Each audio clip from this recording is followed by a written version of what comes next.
Lấy nắm lá này xay lấy nước súc miệng hàng ngày khỏi lo đau nhức răng. Viêm lợi. Theo Lương Y Thích Tuệ Tâm, Giám đốc Tuệ Tĩnh Đường Liên Hoa Huế, ngoài việc được trồng để lấy bóng mát ở trường học và ven đường, cây bàng còn được Đông y xem là một loại thảo dược. Đông y dùng lá bàng để điều trị nhiều chứng bệnh khác nhau như chữa đau nhức răng, viêm lợi, chữa sốt, trị ghẻ, mụn nhọt, chữa viêm loét dạ dày, tê nhức chân tay.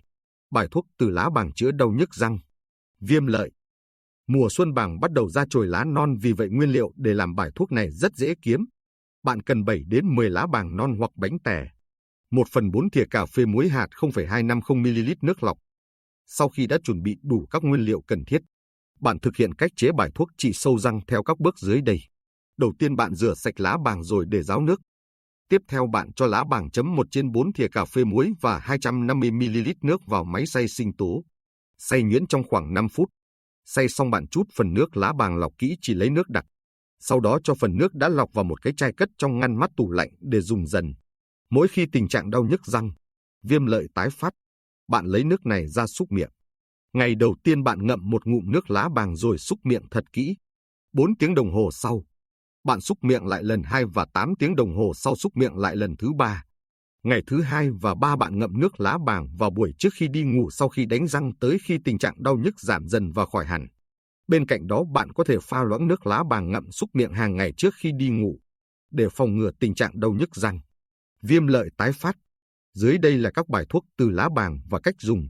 Chữa nhiệt miệng, rét miệng. Dùng lá bàng non nấu với nước cô đặc, sau đó dùng nước này để ngậm.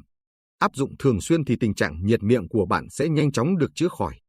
Trị ghẻ và mụn nhọt. Hái búp và lá bàng non rửa sạch, cho vào nồi và đun sôi cùng với nước. Để nguội rồi ngâm vết thương vào trong nước thuốc khoảng 20 phút. Trường hợp vết thương nằm ở những vị trí không thể ngâm được thì dùng búp bàng non giã nát, đắp lên vết thương mỗi ngày. Chữa viêm loét dạ dày. Lá bàng non rửa sạch, cho vào nồi đun sôi, chắt lấy nước thuốc vừa thu được để uống mỗi ngày. Chữa viêm họng. 7-10 lá bàng non hoặc búp bàng non rửa sạch, một ít muối hạt, dùng khoảng 250 ml nước. Ít muối hạt và lá bàng cho vào máy xay sinh tố và xay nhuyễn, sau đó lọc nước để uống hàng ngày. Chữa bệnh viêm âm đạo, viêm lộ tuyến của phụ nữ. 10 búp bàng hoặc 10 lá bàng non rửa sạch, đun sôi cùng với 1 lít nước và 2 thìa muối hạt. Để nguội rồi dùng bơm tiêm, bơm thẳng vào trong âm đạo mỗi ngày 3 lần, mỗi lần khoảng 3-4 cc. Trị ngứa khi lên da non. Dùng lá bàng non để đun nước và rửa vết thương. Lá bàng có tác dụng gì trong chữa bệnh phụ khoa? Khi được truyền tai nhau về việc dùng lá bàng chữa bệnh phụ khoa, nhiều chị em thường thắc mắc lá bàng có tác dụng gì hay công dụng của lá bàng là gì mà lại có thể giải quyết được một số vấn đề sức khỏe của vùng kín. 2 cách sử dụng lá bàng chữa bệnh phụ khoa. Trang chủ, sức khỏe phụ nữ. Các vấn đề phụ khoa khác, lá bàng chữa bệnh phụ khoa được không? Lá bàng có tác dụng gì trong chữa bệnh phụ khoa? 2 cách sử dụng lá bàng chữa bệnh phụ khoa. Dùng lá bàng chữa bệnh phụ khoa có hiệu quả không? Lá bàng chữa bệnh phụ khoa được không? Quảng cáo. Lá bàng là vị thuốc xuất hiện phổ biến trong nhiều bài thuốc dân gian. Trong đó, việc dùng lá bàng chữa bệnh phụ khoa là một trong những phương pháp được nhiều chị em tin dùng. Thế nhưng, phương pháp này có thực sự hiệu quả? Bạn có thể dùng lá bàng chữa viêm phụ khoa như thế nào? Những thông tin được tổng hợp trong bài viết dưới đây sẽ giúp bạn hiểu rõ lá bàng có tác dụng gì trong việc chữa bệnh phụ khoa cũng như hiệu quả thực tế mà phương pháp này mang lại.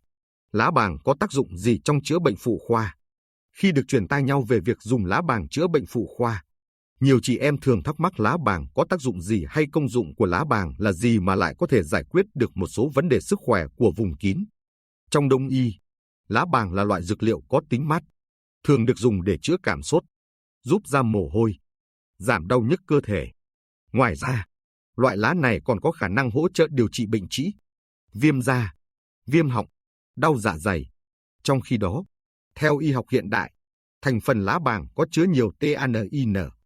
Hoạt chất này có đặc tính chống oxy hóa và kháng khuẩn cao, có thể ức chế hoạt động của nấm, vi khuẩn, ký sinh trùng gây bệnh phụ khoa.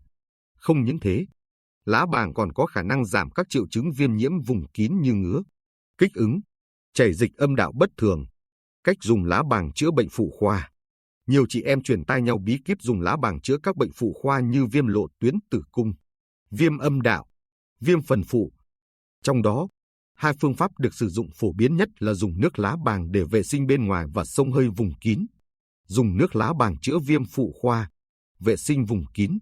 Để thực hiện phương pháp này, bạn cần chuẩn bị 15 lá bàng và 3 thìa muối ăn. Lưu ý chọn những chiếc lá nguyên vẹn, không bị sâu ăn, không quá non cũng không quá già. Cách nấu nước lá bàng chữa bệnh phụ khoa. Vệ sinh rửa vùng kín như sau. Rửa sạch lá bàng rồi cắt nhỏ. Cho toàn bộ lá bàng và muối vào nồi. Đun sôi với 1 lít nước trong 30 phút. Khi đun cần vặn nhỏ lửa để hoạt chất kháng khuẩn trong lá bàng hòa tan với nước. Sau khi đun xong, bạn gạn lấy nước lá cho vào chậu nhỏ. Khi nước chỉ còn hơi ấm ấm, bạn dùng phần nước này để vệ sinh nhẹ nhàng bên ngoài vùng kín. Lưu ý không ngâm vùng kín trong nước lá hoặc thụt rửa âm đạo vì điều này sẽ khiến bệnh trầm trọng hơn. Thực hiện 2 lần ngày để làm sạch vùng kín. Tiêu diệt vi khuẩn gây viêm nhiễm và đẩy lùi cảm giác ngứa ngáy, khó chịu. Dùng nước lá bàng chữa bệnh phụ khoa bằng cách xông vùng kín. Bạn cũng có thể đun sôi nước lá bàng để xông vùng kín theo cách như sau. Chuẩn bị 10-15 lá bàng. Rửa sạch lá và đun sôi kỹ với 1-2 lít nước. Sau khi đun, bạn gạn hết nước lá cho vào chậu nhỏ. Đợi 1 lát cho nước nguội. Bạn ngồi lên trên chậu, cao hơn mặt nước một đoạn để xông vùng kín.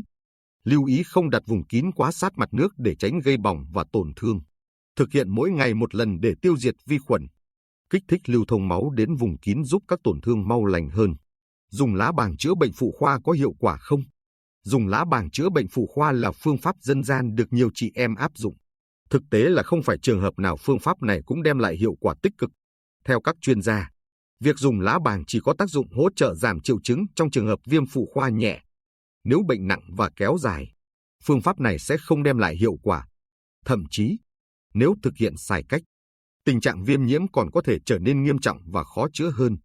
Do đó, nếu muốn áp dụng cách chữa viêm nhiễm vùng kín bằng lá bàng hoặc các phương pháp dân gian khác, bạn nên tham khảo ý kiến bác sĩ trước khi bắt đầu. Nói tóm lại, dùng lá bàng chữa bệnh nhiễm phụ khoa không phải là phương pháp có thể áp dụng tùy tiện. Mặc dù được nhiều người cho rằng nó có hiệu quả, bạn vẫn cần đến bệnh viện kiểm tra và hỏi ý kiến bác sĩ trước khi áp dụng cách chữa trị này. Ngoài ra, bạn cũng nên đi khám phụ khoa định kỳ để phòng tránh và phát hiện sớm các căn bệnh nguy hiểm ảnh hưởng đến vùng kín.